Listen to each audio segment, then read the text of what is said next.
Tidak langsung menikah, meminang dulu. Terus. Meminang. Meminang artinya menyatakan permintaan untuk menikah dari seseorang laki-laki kepada seorang perempuan atau sebaliknya. Kenapa meminang? Kalau memakan asal katanya apa? Makan. Meminumkan? Minum. Memukul? Pukul. Meminang? Pinang. Meminang bukan minang. Meminang itu asal katanya pinang. Tahu buah pinang? Kenapa orang yang ingin mendekati perempuan itu disebut meminang? Karena laki-laki itu membawa tepak. Tahu tepak? Tahu kalian tepak? Tepak sirih tempat pinang, gambir, kapur, kacip. Tepak namanya, orang Melayu. Maka dia dibawa. Kalau ada orang pejabat dari Jakarta datang ke Riau, disambut dengan tari persembahan, datanglah anak membawa tepak sirih. Nah, tepak namanya itu. Isi tepak itu ada pinang. Itu maka disebut meminang. Datanglah keluarga laki-laki itu ke rumah, membawa. Meminang artinya menyatakan permintaan untuk menikah dari seorang laki-laki kepada seorang perempuan, atau sebaliknya dengan perantaraan seorang yang dipercaya. Menyatakan permintaan untuk menikah dari seorang laki-laki kepada perempuan, atau sebaliknya. Kalau sebaliknya gimana? Itu dalil boleh perempuan meminang laki-laki.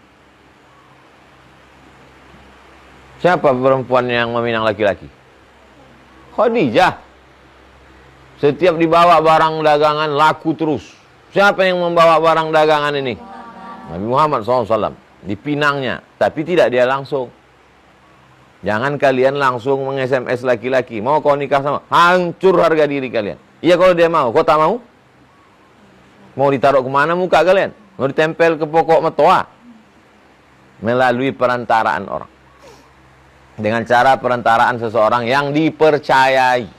Bukan yang mulutnya ember. Bukan yang diceritakannya ke sana kemari. Itu kemarin si Anu itu mau sama saya, tapi ditolaknya. Aku pun kasihan, habislah. Jadi infotainment dia. Nah, minang dengan cara tersebut diperbolehkan dalam agama Islam terhadap gadis atau janda yang telah habis iddahnya. Janda yang diceraikan atau mati lakinya sudah habis iddahnya. Kalau meninggal lakinya 4 bulan 10 hari. Pas 4 bulan hari ke-11, pinanglah dia. Kecuali perempuan yang masih dalam iddah bain, sebaiknya dengan jalan sindiran saja. Terus nanti ada dibahas tentang iddah bain. La junaha alaikum. Boleh fima arradtum bihi, kamu meminang perempuan arradtum dengan cara sindiran, kiasan. Oh, sepinya hidup. Nah, di kiasan, bukan langsung mau kau nikah sama aku, bukan gitu. Pakai kiasan-kiasan. Terus Adapun terhadap perempuan yang masih dalam iddah, maka haram perempuan dicerai suaminya talak 1. Dalam masa talak 1 itu dia ada waktu 3 bulan untuk menunggu. Rujuk atau tak rujuk. Maka tak boleh laki-laki meminang dia. Karena masih ada kemungkinan dia akan kembali ke suaminya. Apa pula kembali ke kampung? Namanya talak raj'i. Dari kata raja'a. Raja'a, yarji'u, rujuk, pulang. Maka haram meminangnya. Karena perempuan yang masih dalam iddah raji'ah secara hukum masih berstatus sebagai istri bagi laki-laki yang menceraikannya. Dan dia boleh kembali kepadanya. Demikian juga tidak diizinkan meminang seorang perempuan yang sedang dipinang orang lain. Assalamualaikum Pak Haji. Waalaikumsalam. Kabarnya anak Pak Haji sudah dipinang si Anu dari kampung sebelah. Iya. Berapa dijanjikannya mahar? 100 juta. Ku bayar 200. Boleh apa tak boleh? Ya. Jadi permusuhan nanti. Sebelum nyata bahwa permintaannya itu tidak diterima.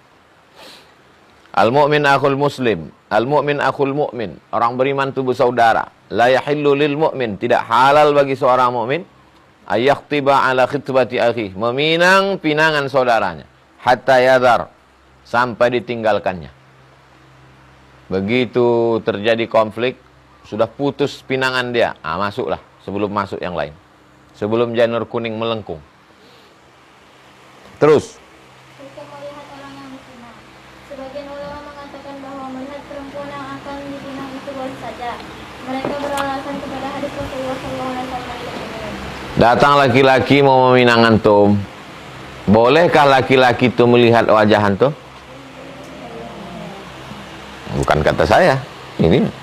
Idza khataba ahadukum imra'atan. Kalau kamu meminang perempuan, la junaha alaihi, boleh an yanzura, menengok, minha, sebagian, maksudnya mukanya. Idza kana innama yanzuru ilaiha li khitbatin wa in kanat la ta'lam. Baik semata-mata untuk mencari perjodohan, maksudnya untuk menguatkan hatinya. Kebetulan sebelumnya dia udah nampaknya di pasar pagi Arengka waktu belanja. Cuman jauh. Waktu jauh tuh jarak-jarak 500 meter nampaknya cantik. Dia mau meyakinkan, tengoknya dari dekat. Tak jadilah, kata dia. Baik diketahui oleh perempuan itu ataupun tidak. Sebaiknya perempuan itu tak tahu bahwa dia mau ditengok. Karena kalau tahu, nanti dipakainya bedak 2 inci. Yang kedua, kalau tak jadi, perempuan itu malu. Maka sebaiknya tak tahu. Jadi kalau saya punya anak perempuan, anak saya laki-laki atau perempuan? Jadi kalian ini bukan anak saya? Jadi kalian laki-laki. Ustadz Abdul Somad, ya, saya mau meminang salah seorang anak Ustadz Abdul Somad di tahfiz itu. Oh, datanglah kau besok habis zuhur. Kenapa disuruh datang dia habis zuhur? Supaya dia udah makan duluan. Terang biji matanya. Nah, waktu dia datang tuh, saya suruhlah kalian membawa air putih. Bawa teh manis. Udah duduk dia di dalam, saya suruh kalian. Kalian tak tahu. Datanglah kalian bawa, masuk dalam. Nah, habis itu dia pun tengoknya lah kalian. Nah, setelah kalian pergi, baru dah dibisikkannya ke sana. Tak jadi. Begitu. Bukan dikasih tahu. Kalau dikasih tahu nanti begitu sebaiknya. Terus. Ada pula sebagian ulama yang berpendapat bahwa melihat perempuan yang akan dipinang itu hukumnya sunat. Sunat menengoknya. Supaya apa? Supaya tak jadi penyesalan. Yang mau ditengoknya itu siapa yang paling ujung? Tiara. Yang saya suruh masuk itu bukan Tiara sendiri. Suruh masuk agak 5 orang. Ditengoknya, rusak istikharah saya Pak Ustadz, katanya. Berarti dia tak betul. Berarti orangnya tak betul. Ngetes orang. Terus. Jadi sekiranya tidak dapat dilihat, boleh mengirimkan utusan ada seseorang perempuan yang dipercayai. Ada pula sebagian ulama berpendapat melihat perempuan itu sunat. Keterangannya adalah iza khataba ahadukumul mar'ata, kalau kamu minang perempuan.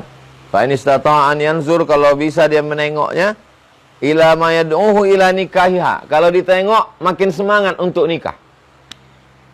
Sebelum ditengoknya dia, kamu mau nikah? Ya terserah ajalah, mau nikah, tak nikah pun tak apa-apa.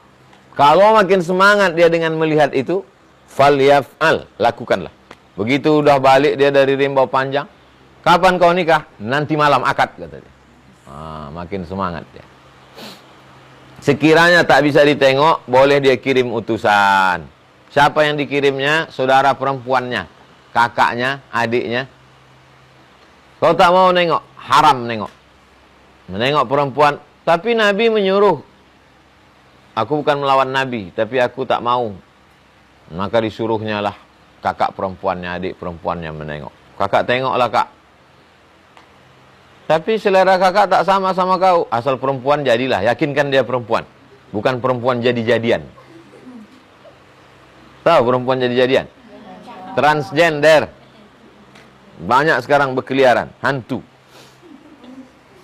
Supaya dia dapat menerangkan sifat dan keadaan perempuan yang akan dipinangnya itu. Setelah pulang berceritalah kakaknya. Udah ku tengok udah anak Ustaz Somad itu tidak tinggi, tidak pendek, tidak gemuk, tidak kurus, tidak hitam, tidak putih. Macam mana bentuknya? Begitulah. Yang sedang-sedang saja. Umat Islam benar-benar telah diberi kelapangan untuk melihat seorang perempuan yang dipinangnya itu. Tapi yang boleh dilihatnya hanya muka dan tapak tangan. Tengoknya mukanya. Ini muka. Habis itu tapak tangan. Apa guna melihat muka? Karena tak sama semua manusia ini. Tengoknya mukanya, oh udah. Apa guna menengok tapak tangan? Dari tapak tangan itulah ketahuan bahwa perempuan ini manusia merdeka atau budak hamba sahaya zaman dulu. Hamba sahaya kasar tangannya karena dia habis membuat adonan tepung gandum. Supaya tak menyesal dia. Jangan sampai udah nikah, menyesal aku nikah sama kau. Rupanya kau budak. Kan udah kau tengok tanganku dulu, bodoh.